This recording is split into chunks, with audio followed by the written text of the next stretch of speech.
بسم اللہ الرحمن الرحیم. ناظرین السلام علیکم. میں ہوں سید محسن رضا. آپ دیکھ رہے ہیں میرے ڈیجیٹل چینل. میں امید کرتا ہوں آپ خیریت سے ہوں گے اور میری دعا ہے کہ اللہ تعالیٰ آپ کو اور آپ کے اہل خانہ کو اپنی حفاظت میں رکھے. میں ایک واقعہ پہلے آپ کو سناؤں گا, اس کے بعد میں اپنے اصل ایشو کی طرف آتا ہوں. میں انشاءاللہ 5 سے 7 منٹ کے اندر اس ٹاپک کو میں نے کلوز کرنا ہے. کہتے ہیں کہ سلطنت عثمانیہ کی تباہی اور بربادی کی ذمہ داری جو تھی نا, وہ ایک واقعہ تھا. بیسیکلی وہ واقعہ کیا تھا کہ عثمانی سلطان کے سامنے ایک مشین لائی گئی. وہ مشین جب انہوں نے دیکھی تو انہوں نے بتایا انہیں کہ یہ جو مشین ہے کہ آپ یہ جتنی بھی کتابیں اور جو بھی آپ لٹریچر آپ ہاتھ سے لکھتے ہیں نا, یا اس زمانے میں پرانا ایک طریقہ ہوتا تھا, آپ جو اس طرح آپ اس کو پرنٹ کرتے ہیں, اب وہ معاملہ ختم ہو گیا. اب یہ مشین آ گئی ہے تو کوئی بھی چیز اب جو آپ پہلے سالوں میں پرنٹ کیا کرتے تھے, اب وہ دنوں میں اور گھنٹوں میں آپ کی چیزیں پرنٹ ہو کر آپ کے سامنے آ جائیں گی. یہ بیسیکلی علم کی دنیا کا ایک بہت بڑا انقلاب تھا پوری دنیا کے اندر. تو اس سے ہونا یہ تھا کہ علم جو پہلے جسے سال یا دہائیاں لگتی تھی لکھ لکھ کر وہ کتابوں مدرسوں اور آگے لوگوں تک پہنچتا تھا, اب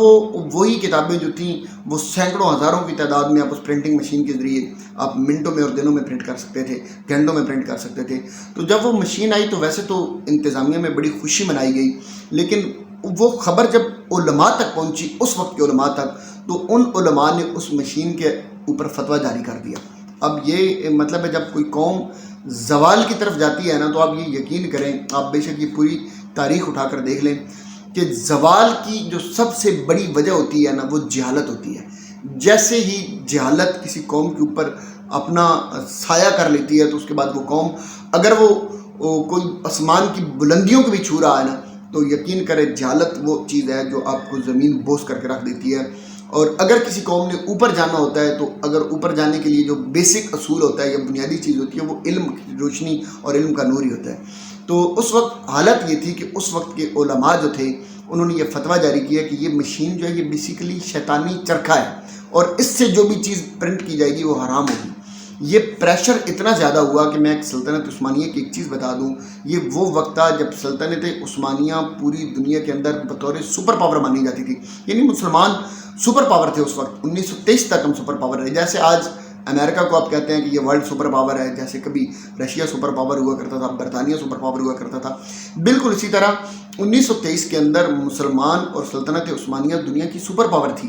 جو 1930 میں تو خیر ختم ہو گئی, اس سے بھی پہلے کی بات ہے.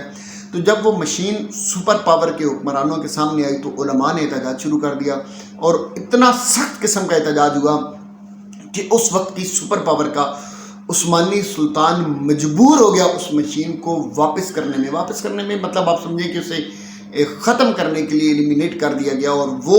جو علمی انقلاب اس مشین کی وجہ سے یا پرنٹنگ پریس کی وجہ سے جو اس وقت سلطنت عثمانیہ میں آنا تھا وہ نہ آ سکا علماء کے اس فتوے کی وجہ سے. یہ وہ وقت تھا جب سلطنت عثمانیہ کے اندر زوال شروع ہوا, پوری دنیا میں علمی انقلاب آنا شروع ہو گیا, لوگ علم ٹیکنالوجی اس کے اوپر لوگ کہاں سے کہاں چلے گئے, اور پوری دنیا جو تھی وہ سارے کا سارا آپ سمجھ لیں کہ جو سپر پاور والا اور سارا علم جو تھا وہ سارے کا سارا ٹرانسفر ہو کے یورپ میں چلا گیا. اور اس علماء کے فتوے اور اس ہماری بدبختی کی وجہ سے اور اس کمزوری کی وجہ سے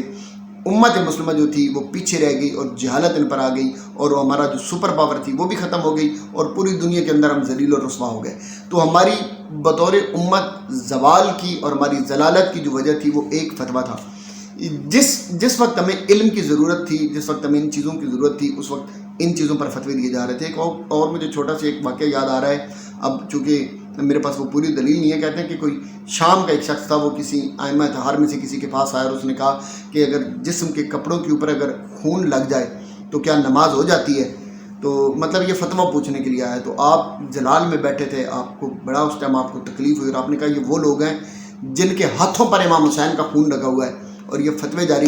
پوچھنے کے لیے آئے ہیں کہ مچھر کے خون سے نماز ہو جاتی ہے. تو یہ تکلیف اور کرب میں انہوں نے کہا. میرا بات کرنے کا مطلب یہ ہے کہ ایک ٹی وی شو کے اندر اگلے دن ایک مسئلہ پوچھا گیا کہ یہ ٹی وی ڈراموں کے اندر جو نکاح کیا جاتا ہے یہ نکاح جائز ہے یا اس کی کیا حقیقت ہوگی. بیسیکلی طلاق کا موضوع چل رہا تھا, تو اس کے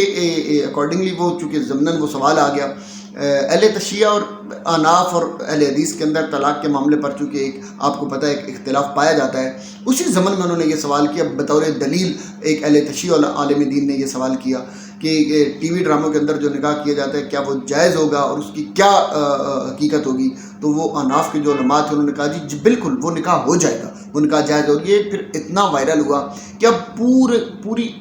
پاکستانی قوم جو ہے وہ اس وقت اسلامک اسکالر بنی ہوئی ہے اور وہ مفتی بنی ہوئی ہے، اور ایک شخص اس پر اپنی رائے جھاڑ رہا ہے اور اپنے سوال کیے جا رہا ہے۔ اور میں اس پر کوئی رائے تو نہیں دے سکتا لیکن میں چونکہ میرا ایک اتنا اپنا میرے جو اویئرنیس ہے، میرا یہ خیال ہے کہ اس طرح کے نکاح خیر نہیں ہوا کرتے، کیونکہ نہ تو اصلی نام ہوتے ہیں، وہ فرضی ناموں کے ساتھ ایک ڈرامہ ہوتا ہے اور ڈرامیٹک چیزیں ہو رہی ہوتی ہیں، تو اس کو میں تو نہیں سمجھتا۔ لیکن میرا یہ موضوع نہیں ہے،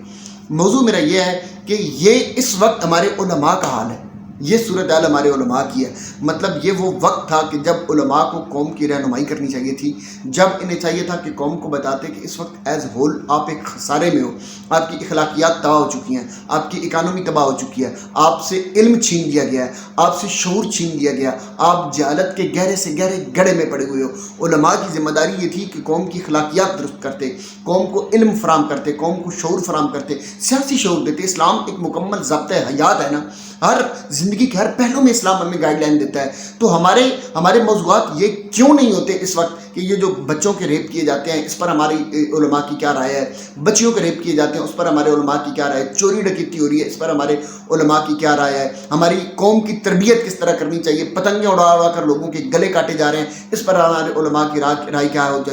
سکتی ہے، انتظامات اسلام کے اندر کیسے چلانے چاہیے تھے، پاکستان اسلام کے اندر جو ایک ڈیموکریٹک سسٹم تھا، آقا صلی اللہ علیہ وسلم کا دیو جو ڈیموکریٹک سسٹم تھا، وہ ڈیموکریٹک سسٹم کیا ہے، اس سیاسی نظام کیا ہونا چاہیے تھا اسلام کا، اسلام میں عوام کی رائے کو کیا اہمیت دی جاتی ہے، قانون کس طرح ہونا چاہیے، ناپ تول میں کمی کی جاتی ہے اس پر کیا رائے ہے، انصاف کس طرح فراہم کرنا چاہیے۔ ہم 140ویں نمبر پر پہنچ گئے ہیں۔ تو یہ ہمارے جو اصل ایشوز تھے جس پر ہماری قوم کو جو ہم نے لٹریٹ کرنا تھا اپنی قوم کو، جو پڑھانا تھا اپنی قوم کو، جو ہم نے اپنی قوم کی تربیت کرنی تھی ٹی وی چینلز کے اوپر بیٹھ کر، وہ ہمارا موضوع ہی نہیں ہے، اس کی ہمیں پرواہ ہی نہیں ہے۔ قوم ہماری تباہ ہوتی جا رہی ہے، نوجوان ہمارا تباہ ہوتا جا رہا ہے، شعور ہمارا چھن گیا ہے، پولیٹیکلی ہم تباہ ہو چکے ہیں، انتظامی طور پر ہم تباہ ہو چکے ہیں، اخلاقی طور پر ہم تباہ ہو چکے ہیں۔ ہمارا کوئی والدین کے احترام کے بارے میں دیکھے تو لوگ پتہ نہیں کہاں سے کہاں چلے گئے ہیں، کیا صورتحال چل رہی ہے اس ملک کے اندر، اور فتوے کس چیز پر دیے جا رہے ہیں کہ ٹی وی ڈراموں کے اندر نکاح جائز ہیں یا ناجائز ہیں، یا نکاح ہو جائے گا یا نہ ہو جائے گا۔ خدا کا خوف کریں، اللہ سے ڈریں، اس وقت سے ڈریں کہ جب تم اس طرح دین کا مذاق اڑانے لگ گئے ہو، جب تم اس طرح قوم کا مذاق اڑانے لگ گئے ہو، جب جو تمہاری اصل ذمہ داری تھی تم اس سے ہٹ کر جس طرح کے مسائل اور جس طرح کے ایشو صرف ویوز لینے کے لیے، صرف چیزیں وائرل کرنے کے لیے، صرف اپنی ریٹنگ بڑھانے کے لیے جو چیزیں تم کیے جا رہے ہو اور جو تم کروائے جا رہے ہو، اور جس طرح کے میں یہ کہوں گا کہ جس طرح کے کم علم لوگوں کو آپ بٹھا رہے ہیں کسی بھی فقہ سے، چاہے وہ کسی بھی اسکول آف تھاٹ سے ان کا چاہے تعلق ہو، آپ کم از کم لوگ تو وہ بنائیں جن میں شعور ہو، جو اس فقہ کو یا اپنے اسکول آف تھاٹ کو جو اچھی طرح سمجھتے ہوں، جو نوجوان نسل کی نبض پہ ہاتھ رکھ کر مسئلہ بتا سکیں اور جو مسئلہ پر بات کر سکیں، کم از کم لوگ تو اس طرح کے بلائیں۔ لیکن یہ ہماری بدبختی ہے، ایک طرف سے میڈیا نے ہمیں گھیرا ہوا ہے، دوسری طرف سے اس طرح کے علماء جو ہیں انہوں نے اس قوم کو، آپ اگر یہ کہیں کہ اس قوم کے منہ کے اوپر کالک ملنی شروع کر دیا تو یہ بالکل بھی جھوٹ اور غلط نہیں ہوگا۔ اللہ تعالیٰ ہمیں شعور دے، اللہ تعالیٰ ہمیں عقل دے، اللہ تعالیٰ ہماری مدد فرمائے۔ رمضان کا مہینہ ہے، جس طرح کے رمضان کے مہینے میں مسائل اور معاملات لے کر آپ بیٹھ گئے ہیں، یقین کر لیں یہ وہ مسائل ہیں، یہ وہ معاملات ہیں جو اس جہالت کے گڑھے میں ڈوبی اور دھنسی قوم کے اوپر مٹی ڈالنے والی بات ہے اور دفن کرنے والی بات ہے۔ اس طرح کے ایشوز آپ لے کر بیٹھ گئے ہیں۔ اللہ آپ کو وہ عقل سلیم عطا فرمائے کہ جس سے آپ اس قوم کی مدد کر سکیں اور اس قوم کے نوجوان کی مدد کر سکیں۔ دعاؤں میں یاد رکھیے گا۔ اللہ تعالیٰ میرا آپ کا ہم سب کا حامی و ناصر و السلام۔